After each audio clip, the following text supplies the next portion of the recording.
I'm going to be doing the infamous vinegar and baking soda. To prove the fluid dynamics of a volcano. This works.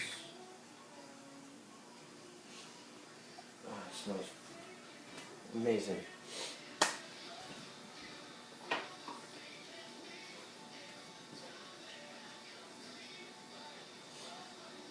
Oh! Yeah, amazing.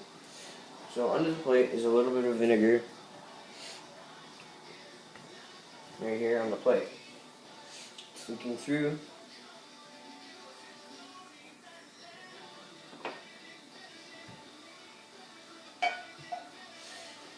Seems to not have worked how I expected, but vinegar is always an option. Not one that I would like to get. So let's pretend that the vinegar is the mantle of the earth. Let's just imagine that. So this is the mantle of magma. It won't become lava until it comes out of the volcano. I just need it.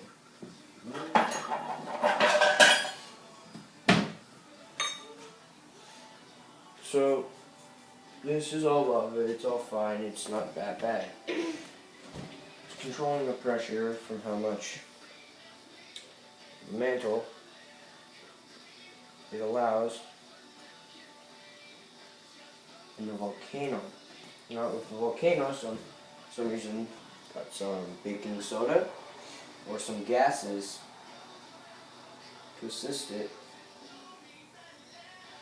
Let's just do this, right?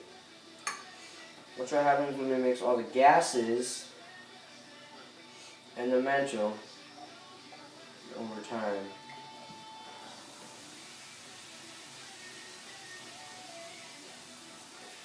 The lid is popped up. And all that newly formed lava, it's coming spewing out right now. Just imagine that it is, because this is not going to plan. It's gone whoosh, and it's all going over. Then it'll create a new lid that would be placed on top.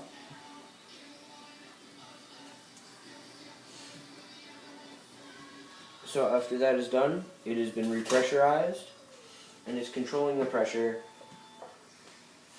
from this lid. Now the forces are coming up from the mantle, combining with the gases and water that came from what little we have here left from the magma, the residue. And that is causing the fluid to come off and for it to spew.